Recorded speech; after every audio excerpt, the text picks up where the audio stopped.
The Expendables first burst onto the scene in 2010, and it was like a dream come true for action movie lovers. After all, who wouldn't want to see legends like Sylvester Stallone, Jet Li, Bruce Willis, and Arnold Schwarzenegger share the screen? The concept was simple but exciting. Bring together a bunch of action heavyweights from the golden era of 80s and 90s cinema, throw in some explosive set pieces, and let the bullets fly.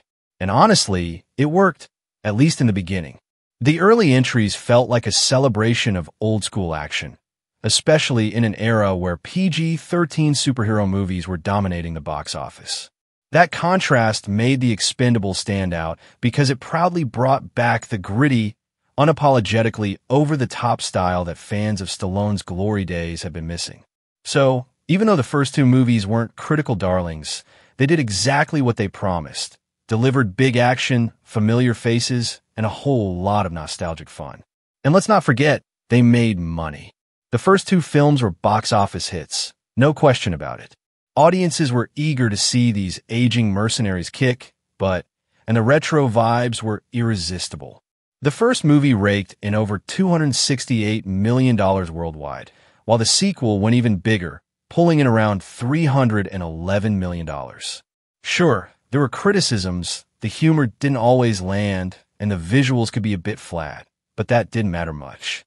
The ensemble cast and the adrenaline-pumping action sequences more than made up for it. People loved the idea of seeing their favorite action stars team up, and it gave the series real momentum. The turn, Expendables 3.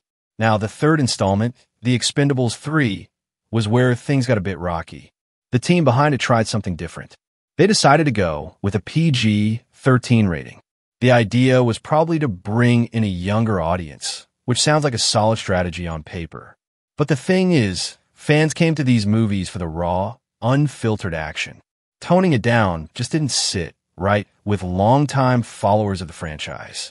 It wasn't necessarily a bad movie, but it lacked the punch and edge that made the earlier ones so appealing.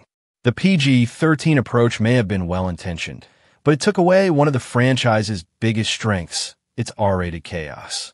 Plus, the timing didn't help. The movie leaked online before its official release, which definitely hurt its chances at the box office. Even though it still made over $200 million globally, that was a noticeable drop compared to the previous film. So instead of keeping the momentum going, it led to a long break for the franchise, a 9-year break, to be exact. A return, but not a revival, Expendables 4. That brings us to Expendables 4, the fourth chapter, which finally arrived in 2023. After such a long gap, expectations were mixed. Some people were excited to see the gang return, while others wondered if the franchise had run its course. Unfortunately, the fourth film struggled to find its footing. It made a few bold changes. Stallone took more of a back seat, and new faces like Megan Fox, 50 Cent, and Andy Garcia were brought in to refresh the lineup. While the intention was clearly to shake things up, the end result felt a bit off. Even though the movie aimed to streamline things and offer a tighter, action-focused experience, it ended up being the weakest of the bunch. It lacked the charm and charisma that made the earlier films so fun to watch. The action scenes were there, but they felt too familiar, too safe. And to make things worse, the visual effects were noticeably underwhelming, which is hard to ignore in a modern action flick. The story also didn't quite hit the mark, especially with the twist involving Stallone's character, Barney, which felt more confusing than shocking. Despite having a solid cast and a few entertaining moments, like the brief but intense team-up between Jason Statham and Tony Jaa, Expendables 4 just didn't land. It underperformed both critically and financially, bringing in barely half of its $100 million budget. That's a tough blow for any franchise, especially one built on the star power and legacy of action icons. The future, Expendables 5? So naturally, fans and critics began to wonder, is the Expendables finally out of steam? That's the big question. Will there be an Expendables 5? On one hand, there have been a few whispers and hopeful rumors that another sequel could be in the works. But on the other hand, the lukewarm reception to the fourth film might make producers think twice. The reality is, if another entry is going to happen, it probably won't be anytime soon. It'll likely take several years, and if it does come together, it may need a completely fresh direction. That's not necessarily a bad thing. In fact, a bit of reinvention could be exactly what the franchise needs. There's still a lot of potential in the core idea, aging warriors coming together for one last mission. But it might be time to bring in a new team with a different energy. That doesn't mean saying goodbye to Stallone and Statham entirely, but rather giving them more of a mentor role while a younger cast takes the lead. Think of it as passing the torch. There are some interesting possibilities if the Expendables 5 does move forward. Bringing in fresh action stars like Charlize Theron, Keanu Reeves, or even Dwayne Johnson could give the series the jolt it needs. These actors not only bring major star power, but they also represent a more modern era of action, which could help bridge the gap between longtime fans and new audiences. And if the franchise wants to earn back some goodwill, scaling back the CGI and focusing more on practical effects and grounded storytelling could do wonders. Raising the stakes. Another change that could really raise the stakes? Letting go of the idea that every team member has to survive. So far, only one expendable has died. Liam Hemsworth's character, Billy the Kid.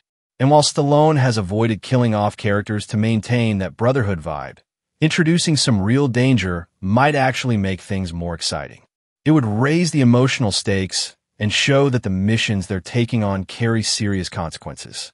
Of course, to pull all this off, the series would benefit from bringing in a director with a clear vision and experience working with big ensemble casts.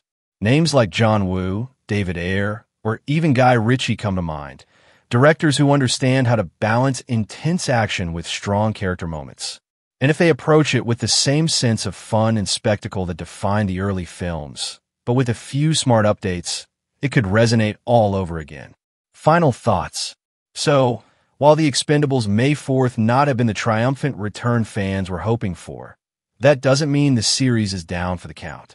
Sometimes a stumble is just what a franchise needs to regroup and come back stronger. There's still a lot of love for these characters and the world they inhabit. With the right mix of legacy and innovation, The Expendables 5 could absolutely reignite the excitement and remind audiences why they fell in love with this high-octane team in the first place. And that's that for today's video. Thanks for watching, and we'll see you in the next one. Your suggestions for future videos are always welcome in the comments below, so let me know what you'd like to see next. Don't forget to like, share, and subscribe to stay in the loop, especially if you want more updates on The Expendables 5. Plus, I'd love to hear your thoughts on today's topic, so drop a comment and let's discuss. Now go ahead and hit that subscribe button. You know you wanna.